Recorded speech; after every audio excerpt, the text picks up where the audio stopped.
Hello, good evening and welcome to Hot Edition on 3FM 92.7, coming to you live from our studio here at Adesanwe Kanda in Accra. Coming up this evening, Assembly member shot dead as tension erupt over mining dispute at Asanko Mines in the Ashanti Region. We will be live on the ground in a moment to get the latest regarding this unfortunate development. Also coming up, ongoing West Africa Senior Secondary Certificate Examination, the WASSCE, hit by fresh allegations of malpractice as more than 20 teachers and invigilators are involved in cheating.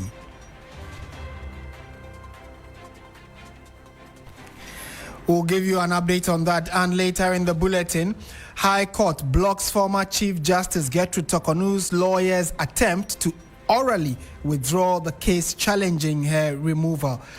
We have details of all these and more, including business and sports, all coming up for the next 1 hour. Do stay with us.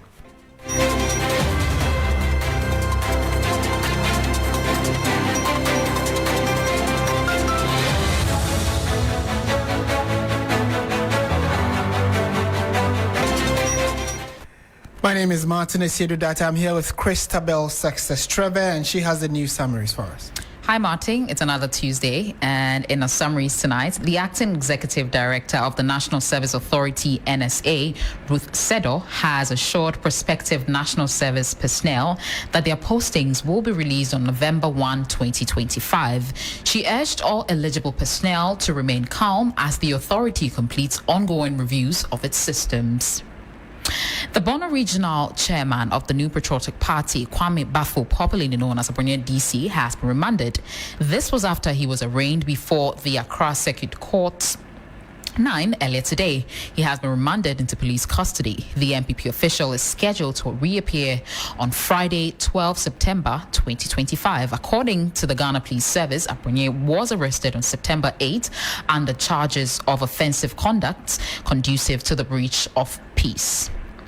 The Registrar of the Ghana Scholarship Secretariat, Alex Kweku Asafo Ejay, has raised concerns about questionable practices in the management of scholarship funds during the tenure of the predecessor, Dr. Kinsley Agyemang. He alleged that in addition to covering tuition and living expenses for students abroad, the Secretariat also extended full financial support to the spouses and children of some beneficiaries, a practice he described as highly problematic. Finally, the Minister for the Interior, on the advice of the Regional Security Council and by executive instrument, has reviewed the curfew hours of Saula Tuna Kalba Township and its environs in the Savannah region from 8 p.m. to 5 a.m., effective Tuesday, September 9, 2025. Government continues to urge chiefs, opinion leaders, youth and people of the area to exercise restraint in the face of the challenges confronting them and to use non-violent means to channel their energies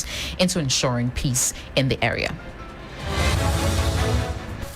Right, thank you very much, Christabel, for the news summaries. Let's go straight to the Ashanti region, where disturbing news coming in indicates that an assemblyman at Mpetwem, a mining community in the Ashanti region, has been shot dead in a violent clash between some community members and security of Asanko Mines on Tuesday.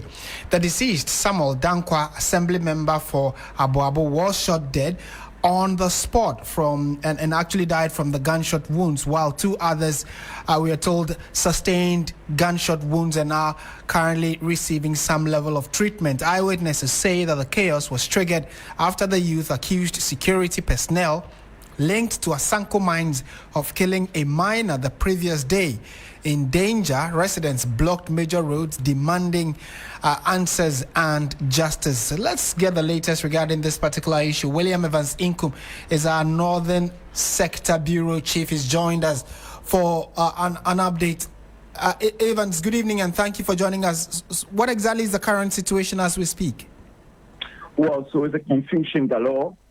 Mass protest in Petrom as I speak to you now, protesting the death of two people.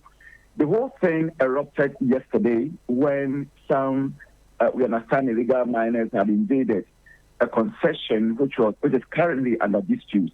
That is between the Asanko Mines and then the Impactron community.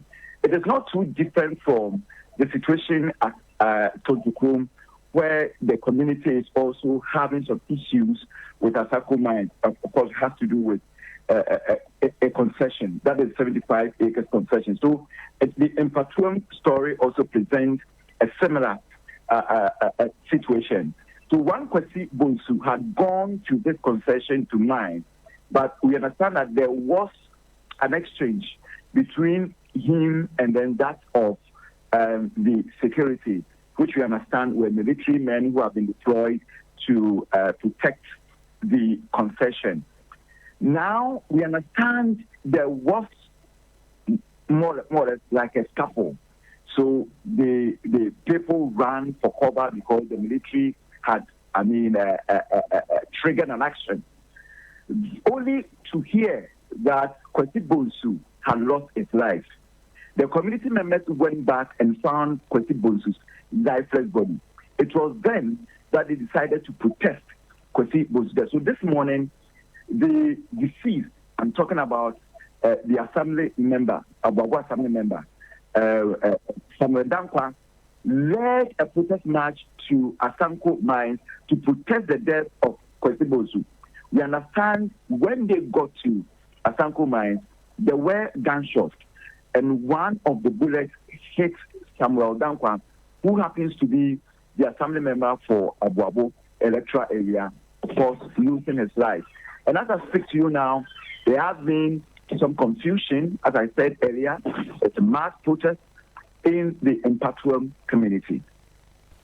But what can you tell us about civil protection? Do we have the police there trying to at least try and douse down the concerns of and the kind of tension that we are reporting? So there's a mass protest. Every Tom, Dick, and Harry is involved. The police presence is not that heavy.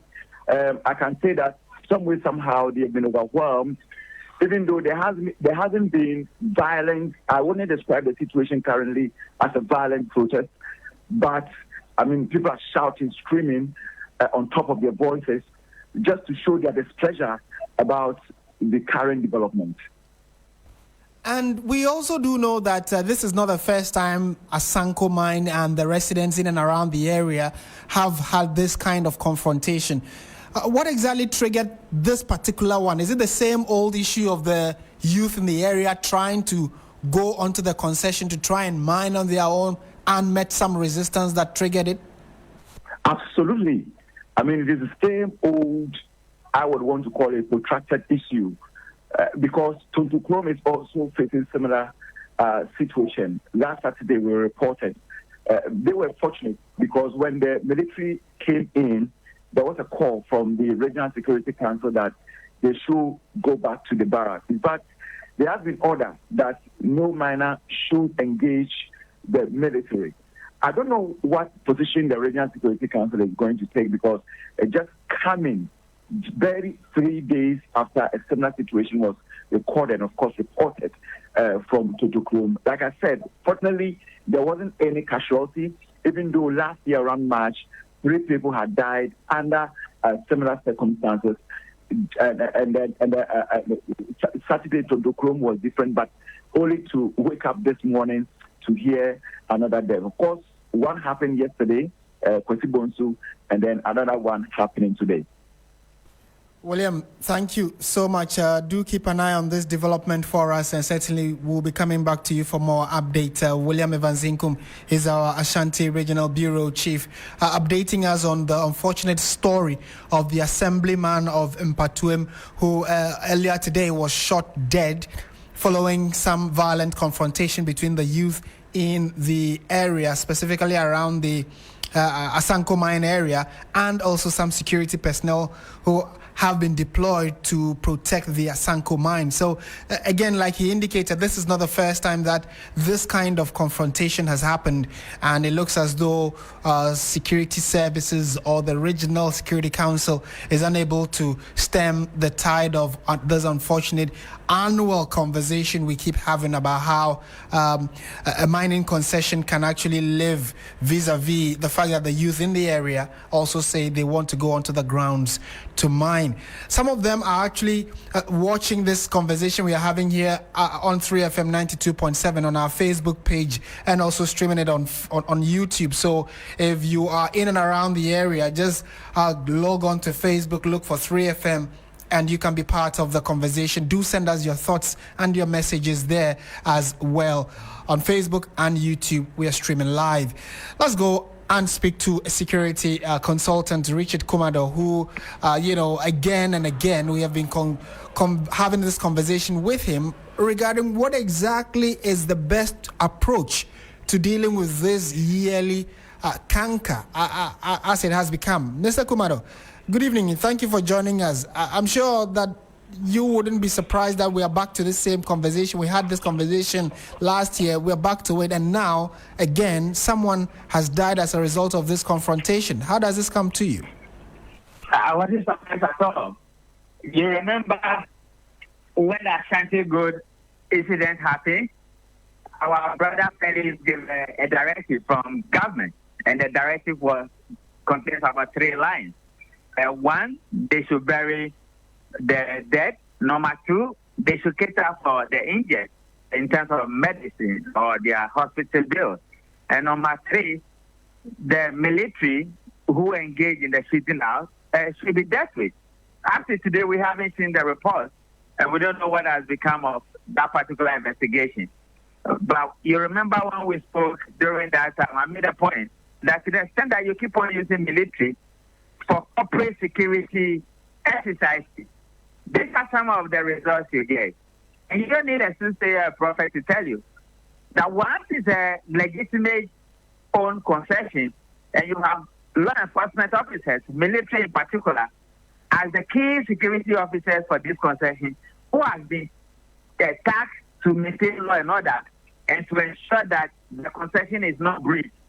Any personality and anything they see that looks like a breach or in contravention of the standard order, they will take action. And one of the action is to shoot and kill. So that is what we are marching. We are back to square one, and we need to look at it again. There again, it's important I make this point. Just recently when the task force of the IGP, the police, has been accused by a man who has been tasked by Yoko to investigate, that the special task force set up by the IGP is compromising themselves, and they need to be removed. The regional minister of the Ashanti Region gave an order that they have the capacity to deal with, regional task force when it comes to mining. Here we are.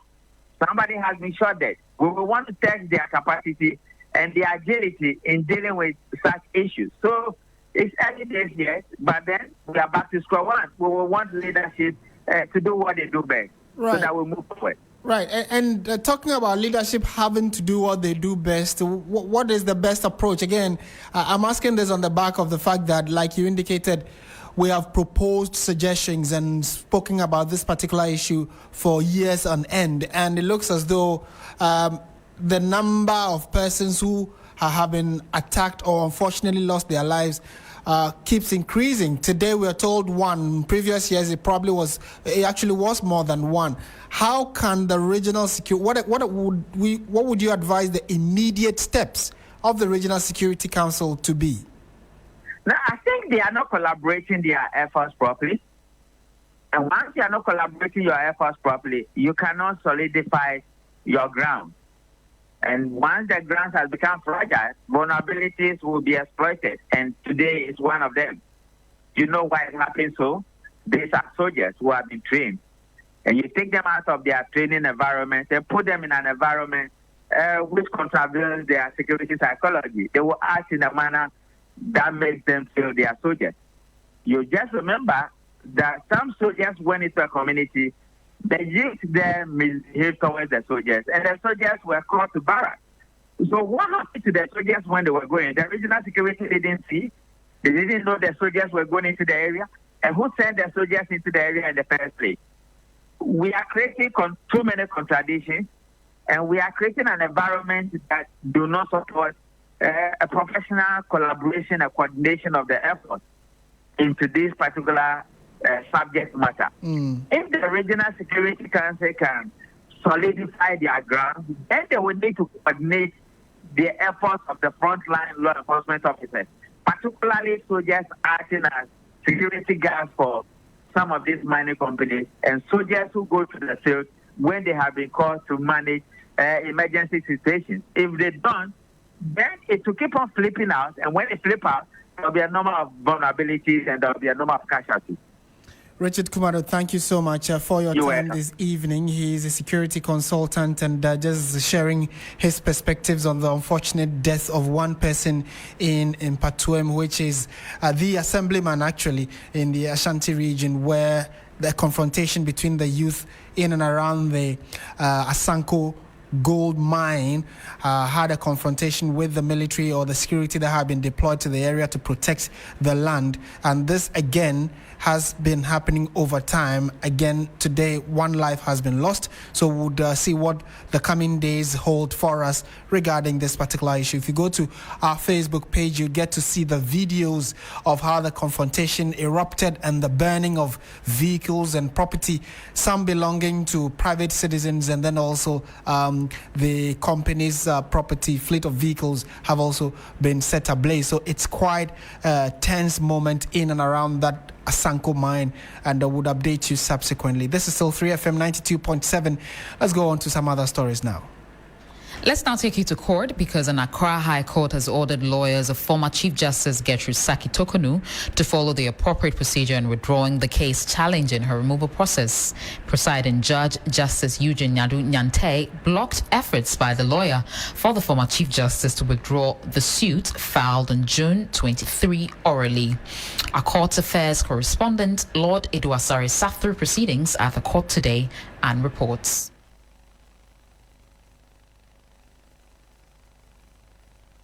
On Tuesday, September 9, Deputy Attorney General Dr. Justice Remsai sought leave of the court to move a motion to strike out the case filed by the former Chief Justice challenging the removal process. Former Chief Justice Gertrude Torkornoo on June 23 filed a judicial review application asking the High Court to strike out a petition by a group known as Shining Stars of Ghana.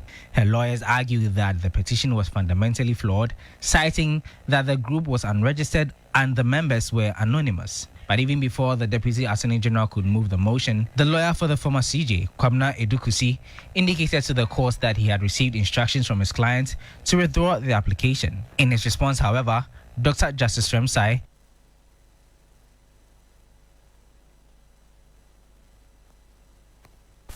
apologies for the break in sound. I will try and rectify disappointment that. At the manner in which the lawyers of Justice Gertrude Torkornoo approached the court. He then prayed the court to take appropriate action against the counsel for the former Chief Justice. Kwabena Edukusi pleaded the court for a brief adjournment to adhere to the right procedure.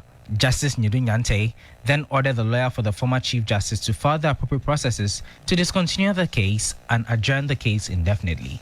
The former Chief Justice Gertrude Araba Isaba Saki Torkornoo was removed by President Mahama following recommendations by the Committee of Inquiry which investigated petitions requesting her removal. In a statement on September 1, the President indicated that he had removed the Chief Justice from office with a successor to be appointed in due time. Meanwhile, the Community Court of Justice at ECOWAS is set to take a decision on the case filed by the former Chief Justice seeking her reinstatement with full entitlement. Meanwhile, a retired Supreme Court judge has reacted to the legal challenge against Gertrude Torkornoo's removal. Take and subscribe to the oath of secrecy and the oath of a member of the Council of State set out in the second schedule to this constitution. The argument is that as a sitting member of the Council of State, she didn't have to come out to tell us about what transpired within the meeting. Well, as you've read, that is it.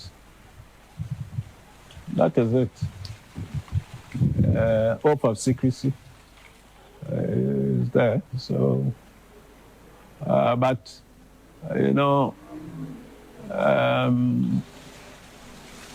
human conduct. If we're all behaving mathematically according to it, there will never be a problem. You see, so sometimes these things can happen. So you look at the it's unfortunate it happened that way. But what happened that way? I mean, that she came out, if she revealed whatever happened, contrary to Article 89. Well, she revealed her disgust about the entire process and felt that it was very unnecessary and that the charges against the dismissed CJ were not strong enough. It's certainly a breach of this article. And so you heard the voice of Justice William Atuguba, a former Supreme Court judge, and he himself was sometime in our history a Chief Justice. So it clearly is a position he was sharing on the back and forth about the removal of Ghana's current Chief Justice, that is Madam Gertrude Torkornoo, as Chief Justice. And today she was in court, and like you heard in that report by my colleague, it has to do with the fact that a High Court judge has ruled that Madam Torkornoo did not have the appropriate procedure in withdrawing the case challenging her removal. So our website 3news.com has details of that for you. And the conversation between Justice William Atuguba was with my colleague who actually went there. So if you want that full interview as well, you can find it on our YouTube page and our Facebook page as well. And so we go on to some other stories having to do with the power sector. Now, the Electricity Company of Ghana has proposed a 224% increase in its distribution service charge over the 2025 to 2030 tariff period. At a stakeholders meeting with the PRC on Monday, the ECG justified that proposed upward adjustment, citing the need to restore financial viability and sustained operations, was why they were asking for this increment. The proposed increment in the distribution service charge is from the current 19.08 pesos per kilowatt hour to 61.8 pesos. They are looking at a jump from 19.0 to 61.8.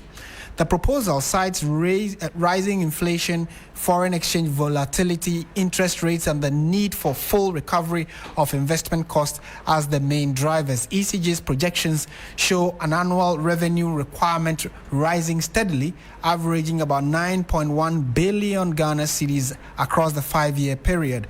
The company anticipates its operational cost, human resource expenses, depreciation, capital recovery payments, and tax obligations to climb up, necessitating a significant tariff review. Now, ECG has recommended a comprehensive set of changes to the tariff structure. Let's unpack all of what exactly the ECG is seeking from the PURC, which is the regulator. You know that the regulator has been meeting in the last few days with the other tariff institutions, including Ghana Water Company, Gridco, VRA, etc., to try and streamline what exactly should go into how much we should pay as the end consumers. Wisdom Safo is with our research desk here at Media General. He's joined us in studio for a quick chat on this. Wisdom, thank you for joining us. First of all, it goes without saying that the increment that the ECG is asking for is justified. However, the concern has to do with the percentages, right? Yeah, Martin, before we unpack this, let's understand that when it comes to electricity and water, these are necessity goods, and necessity goods are goods you cannot do without. So it is very important that such goods, there should be a regulation as to how the pricing should be done, such that there is no exploitation of us, we the consumers. So in 1997, the PURC was created as the regulator, and they approved the tariffs for the ECG, Gridco, Ghana Water Company, and the gas providers. So they look at a lot of reasons, or they do their own internal analysis to arrive at what percentages or what rates they should charge per each utility, talking about electricity and water. So this is a proposal by ECG and Ghana Water Company. So it is not bounding on PURC to fully give a go ahead for the over 224% increment. So it can be rejected, it can be reduced or approved. So ECG is proposing a 224% increment in the DSC1. Now, DSC means Distribution Service Charge 1. We have Service Charge 2, but this one is the one which has to do with transmission, which has to do with distribution to our homes and businesses. So that's what they are asking for an increment on. And the current rate is 19.09 Ghana pesos, and they are asking for 61.80 Ghana pesos per kilowatt hour. So if you do the maths, it is 224% increment across 5 years. So they are looking at 2025 to 2029.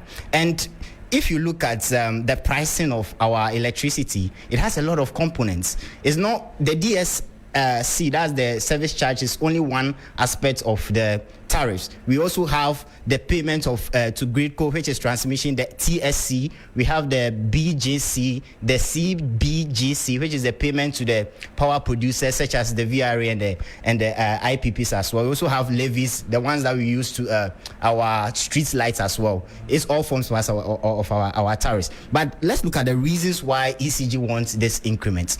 So ECG is saying that they have a lot of debtors. Actually, if you read the 84-page document, it's saying they are making a case that the customers are owing them, the government itself is owing them, so they are in debt, and they need money to run the company. So they will need some assistance from the regulator, from us, the consumers, to pay this service charge so that they can be viable as a company. They're also looking at high costs. They are saying that for fuel, cables, and meters, they're actually looking at procuring around 3 million meters between a span of 2025 to 2029. So they are saying that they will need this money in order to make the company viable and run as a profit-making company. But Martin, if you look at the proposals that has been submitted over the years. The last time I did the research, the last time I saw a major proposal of this nature was in September of 2022. And ECG actually asked for 148% increment in the DSC1, which is the service charge they are currently asking. But the PURC approved 27.15%. So if you do the math, you realize that they approved about close to 20% of what they actually asked for. So this is not something you should panic about. The PURC, as a regulator, also do their internal analysis. I've realized that a lot of analysts are saying that the 224% is too much, but they are not. It's not binding on PURC to accept all this 224%. So they can reduce it, they can maintain it, or they can even reject it at all. So you remember that just this year, electricity has been increased twice. Our electricity tariffs have been increased twice. In the second quarter, May, it was increased by 14.75%, and in the third quarter, that's the July one, it was increased by 2.45%. So this comes like a 4-year band, which would be like 225% as they are asking for. So if you go to the Ghana Water Company, for them, they are asking for 280% increment across board. So if you look at the residential customers, the non-residential customers, the commercial, industrial, public institutions, and public standpipes as well, they are asking for 280% increment across board. And take note, the PRC is not bound by these proposals. So look at the justifications by the Ghana Water Company as well. They are saying that the current tariffs do not cover their operating costs, and also they are looking at the exchange rate dynamics as well. So in a nutshell, these are the proposals that have been submitted by the Ghana Water Company and the Electricity Company of Ghana. All right. Thank you very much for that particular update. Wisdom Safo is with our research there. So clearly, it's not everybody that is excited, but as we speak, it is just a proposal that has been put forward by ECG. And like we indicated The proposal is to the regulator. The regulator would consider a number of factors before agreeing or revising, and the revision could even be upward or downward, or probably stay within the remit of how much ECG is asking for. Let's go to the phone lines now and speak to the Executive Director in charge of mediation and arbitration at the Consumer Protection Agency, Nana Prempeh. Nana, good evening and thank you for joining us on 3FM. Good evening and thank you for having me. Again, 224% increase proposal is actually just a proposal, but still on the high. And I'm not sure that the PURC would definitely go ahead and slap that on the end consumer. And again, consumers must understand, or our listeners should understand, that this is actually a spread between 2025 and 2030, the 5-year period spread. But as someone who pays particular attention or interest in consumer protection, what do you make of this proposal by the ECG? Okay, let me say a special good evening to you and to your listeners. I was at the stakeholders consultation meeting yesterday when we asked all the service providers to make their proposals as we do in every year. We know we have the minor tariff adjustments and then the major tariff adjustment. The major tariff adjustment is always done in the third quarter of the year, where they all bring their proposals, long-term investment, short-term, and then how we can reach an equilibrium, especially in terms of tariff adjustment. ECG made their proposal based on what GridCo also made. The GridCo made about 56 to 57%. And if you calculate that, that means when they are selling power to ECG, including their overheads, and before it gets to the final consumer, they will attract some of these charges, and then that will bring their adjustment in the first quarter of next year by 28 or 30%. So the 225%, as you said, is not specifically for one quarter, but spread in about 4 or 5 years. But what we normally do is that when they bring these proposals, for the Consumer Protection Agency, we have a technical team that we send all these proposals to them. Some of them are former ECG officials, big men. Some of them are engineers. So that they also come to the table and give us the picture. When they give us the picture, we also submit our proposal to PRC. It's just like all other stakeholders. The API were there, ASEP were there, ASEP were there. All of them will also bring their proposals. We send it back to PRC, and then we sit down and we come to equilibrium. So the 225% is not what is going to be approved by PRC. I can assure you that. And let's look at it, or flip the coin and look at the concerns also raised by ECG.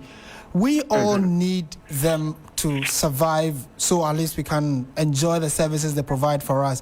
And over the years, they've asked every amount they've asked. The PURC beats it down, sometimes to the very low level where ECG comes out to say that the amounts of monies or the tariffs they receive is too small to help them stay afloat. How can we actually help ECG survive? But before we can help ECG to survive, they also have to help us. Yesterday at the consultation meeting, I asked ECG after their presentation that if you want the consumer to understand your dealings, let us know the truth about your state of affairs. We asked them how much does the public institutions, such as the Ministry of Finance, such as the Ministry of Education, how much do they owe you? Because according to what we have, they owe you 5 billion cedis. That 5 billion cedis can go a lot to do a lot of things for ECG. Apart from that, also let's know how much owe GridCo. When we are able to know all these things, and when we are able to know your stress level, then the consumer can also come to come and support you. But you don't always push all your problems to the consumer at the end of the day, because the consumers that are always being taxed are the residential and the commercial users. How about the public institutions that are also not paying? So if you want us to help you, you also have to tell us Also, have to tell us what we have to do for it to tell you, to help you.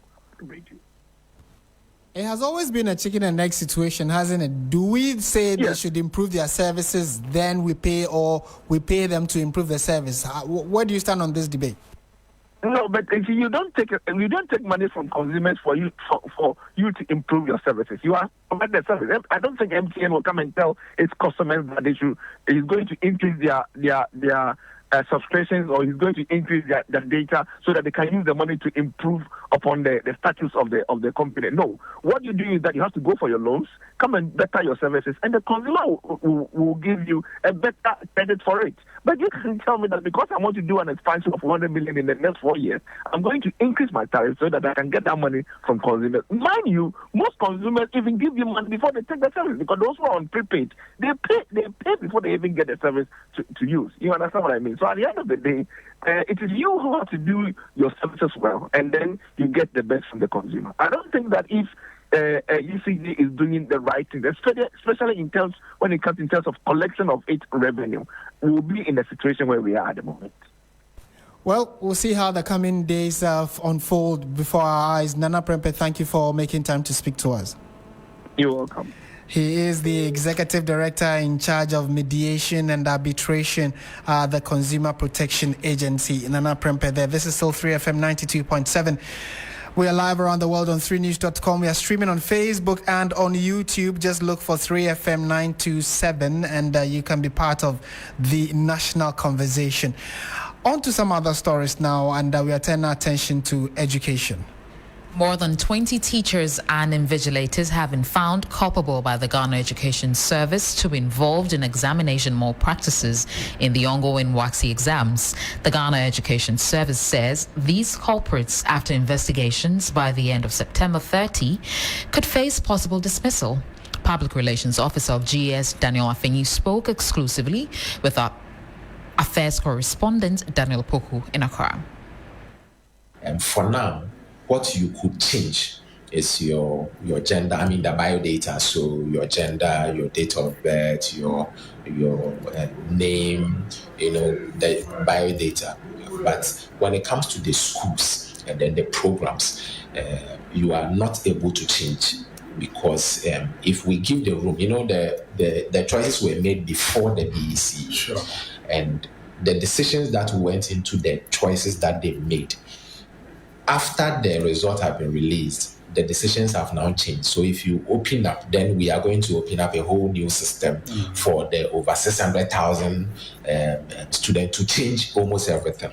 So what we do is that if we open it up like that for the entire 600,000, then you may have a whole disrupted system, because we have a period within which the school placement should also come out. For now, the date is 17th. Yeah. So we have just about 2 weeks to have the placement out. And so the students are not changing their schools at this point. They are not also changing their programs at this point. They are only to confirm if the schools you selected back in J3 are the same schools that our system has captured. If there are changes, you see genuine changes, you are asked to bring the form that you filled back in school. For us to confirm that, yes, there are changes, you will bring us the form, and then we compare what you filled. And apologies for the wrong inset there, but we're staying on issues of education because the NAT officials have also been speaking on this issue about examination malpractice and how we can stem this tide. We have to nurture them. We have to train them.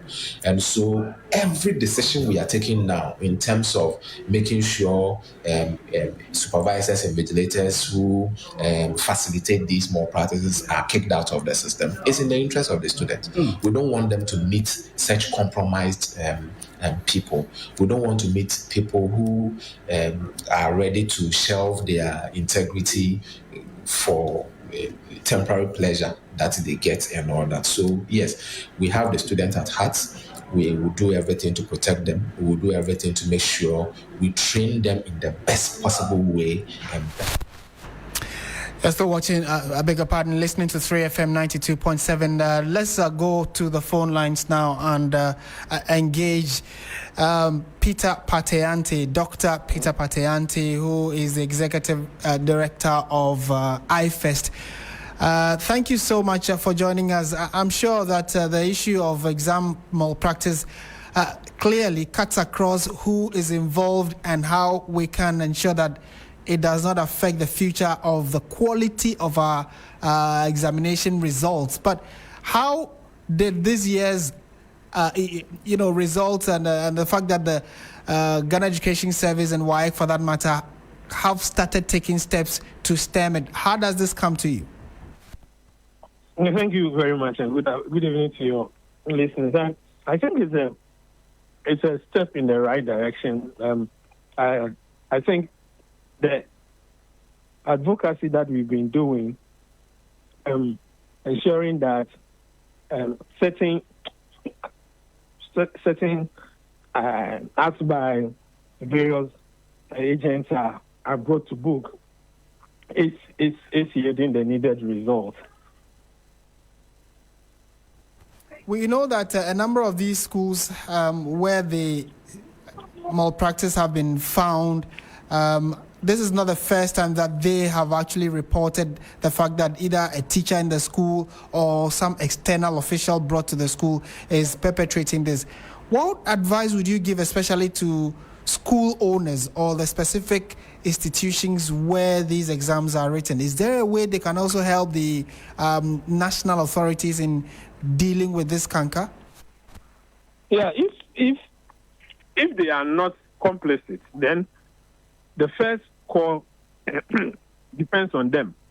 Because at the end of the day, it's your school that is being used, the name of your school that is being used to undertake all these illegalities and malpractices. So you should be the first point of call when you observe or when you see all these things. I think that aside the fact that these students, these teachers or GES employees are being held accountable, I think we can take a step further and deal with school owners too, who are complicit in this direction. And in doing that, we might have to bring in NASIA, the school inspectorate body, to also let out some punishment to these people. To these schools through their managers or proprietors. We are grateful for your time this evening, Dr. Peter Pateanti, who is the Executive Director for the Institute of Education Studies, IFEST, helping us, with suggestions on how we can fight the concerns of examination malpractice in our second cycle institutions. You're still listening to 3FM 92.7. Let's go on to some other stories now. The Ghana's Tertiary Education Commission, GTEC, has shut down 149 institutions running open distance learning across the country. According to GTEC, the institutions are running these courses without authorization and without accreditation. Director General of GTEC, Professor Abdullahi Ahmed Jinapor, said the commission said he had to flag the centers because they are unfit for purpose. He made the comment at a 2-day capacity building workshop on Ghana Open and Distance Learning ODL policy implementation strategies for stakeholders in Accra. Therefore, it's not merely an alternative mode of education, but a central pillar for broadening access, promoting equity, and driving innovation in tertiary education. Distinguished ladies and gentlemen, let me state that Ghana has been working very hard to encourage and promote access to tertiary educational delivery in this country. But unfortunately, distance education seems to be replaced with distancing education. Distancing education manifesting in institutions moving across this country to replicate what is happening in traditional classrooms cannot be deemed as distance education. In fact, as we speak, the Ghana Tertiary Education Commission has flagged some 149 distance learning centers that we think are not fit for purpose. These centers are found in second cycle institutions that are overstretched as a result of the double track. We have centers as being organized in churches, public services, public works departments, PWD, electricity companies. In fact, we cannot allow this to happen. As a commission, we've issued a moratorium to all these institutions to teach out students in these centers and to seek accreditation for facilities that are fit for purpose. Today, we are launching this particular policy involving quality assurance officers. What we've realized as a commission is that quality assurance in most of these institutions become overly transactional. You just heard the Director General of GTEC, Professor Abdullahi Ahmed Jinapor. Meanwhile, Commonwealth Consultant for the Open Distance Learning Policy, Professor Oludemiro Jegede, said Ghana must come to a negotiated agreement as to what open distance learning is and direct its implementation. However, we must begin the beginning from the beginning. And that's why we think it's better for us not only to listen to aspects of the policy that has been, but we should actually come to a concerted, a negotiated agreement as to what distance learning means. What does distance learning mean? If I ask everybody, we have more than 40 different answers. But we want to have a single negotiated understanding of what distance learning means, as well as what open learning means. There's a difference between distance learning and open learning. And in my lecture today, I'm going to give you the differences, and you'll see, although there are subtle differences, but you see what that means. So we need to know that. We need to understand that. And this is capacity building. That is, if you must go out to, let me put it bracket, evangelize, you too must be compatible. So if we have to go out talking about open and distance learning anyway, we must have the idea. We must know what we're talking about. We must be confident. And that's why I'm glad that you've included many of your colleagues here, because they will be the ones. You will now be, hopefully, the trainers. I haven't gotten it from here. You'll be the one to be telling others what it means. Open and distance learning is not second rate at all. In fact, research has shown several years ago, as far back as 1977, that open and distance learning is on the same footing as face-to-face. In fact, now almost better. That was Commonwealth Consultant for the Open Distance Learning Policy, Professor Oludemiro Jegede. It's still Hot Edition. We'll be back with all the latest in sports and business. Bismarck Awusa is standing by. Stay with us.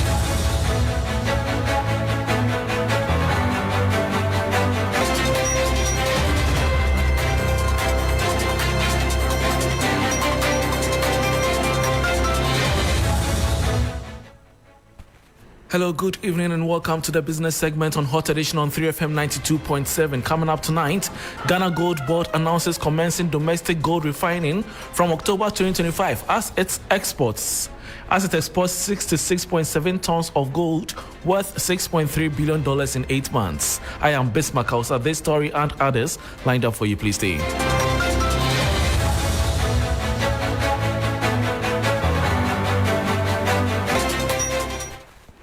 Thanks for your company. Now to the details. Ghana Gold Board has announced it will define or begin refining gold locally before export starting next month. The move, the organization says, is aimed at ensuring the country derives maximum value from its mineral resources. Speaking at the 2025 Mining and Minerals Convention, Chief Executive Sammy Gyamfi said the initiative will be carried out in partnership with the Bank of Ghana. Ghana continues to export doré, that is raw gold, instead of bullion. The Ghana Gold Board, which I lead, is determined to change this narrative as a matter of urgency. As part of the research agenda of President Mahama, the Gold Board, in conjunction with the Bank of Ghana, is partnering local refineries such as the Gold Coast Refinery to begin the local refining of gold purchased and exported by the Gold Board. And this will begin next month, October 2025. Let me at this stage commend the Chamber of Mines for expressing their willingness to work with us to ensure the local refining of gold produced by large-scale mining firms in the country. The Gold Board will continue to drive innovation. And in this regard, ladies and gentlemen, we have secured a parcel of land at the cargo village at the Kotoka International Airport to build a... Meanwhile, the Gold Board CEO, Sammy Gyamfi, revealed that gold exports from the small-scale mining sector have reached 66.7 tons, valued at $6.3 billion. According to him, the figure has already surpassed Ghana's total gold production for 2024.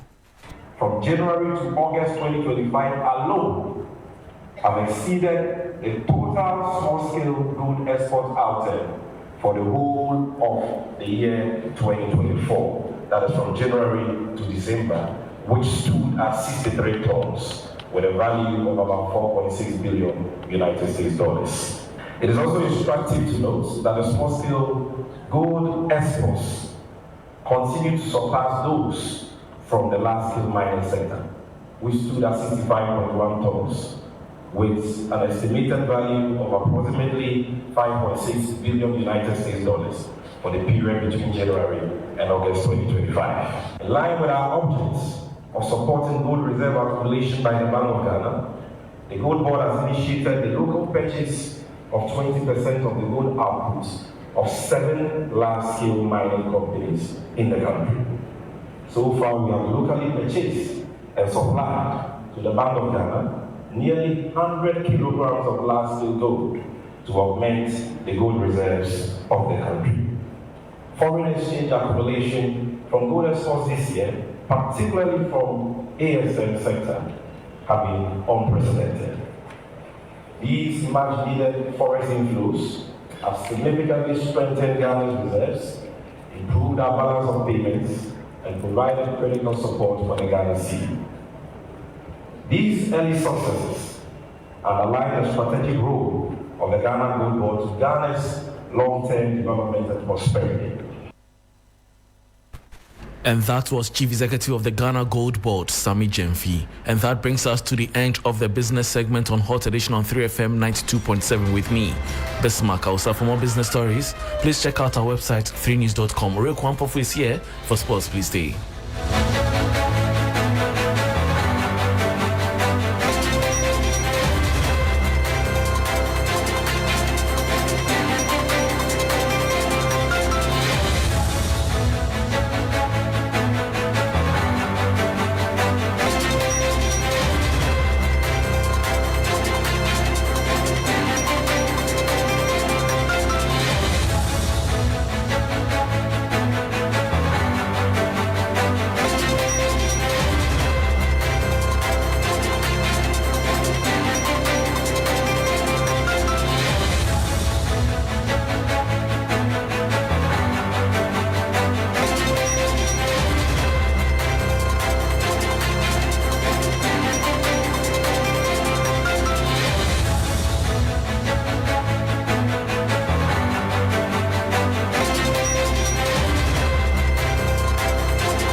Well, good evening and welcome to the sports segment here on Hot Edition on TFM 92.7 with me, Oreku Ampofo. Ghana ended the September international break with a laboured 1-0 victory over Mali to boost their chances of qualifying for the 2026 World Cup, with the Black Stars firmly on top of Group I ahead of the final round of matches.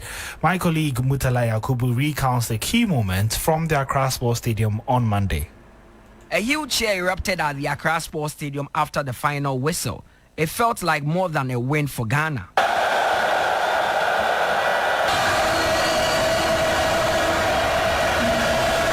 It was one step closer to the 2026 World Cup qualification thanks to Alexander Jiku, who headed in a corner from captain Jordan Ayew. It was not smooth sailing though, as the Black Stars defended with their lives.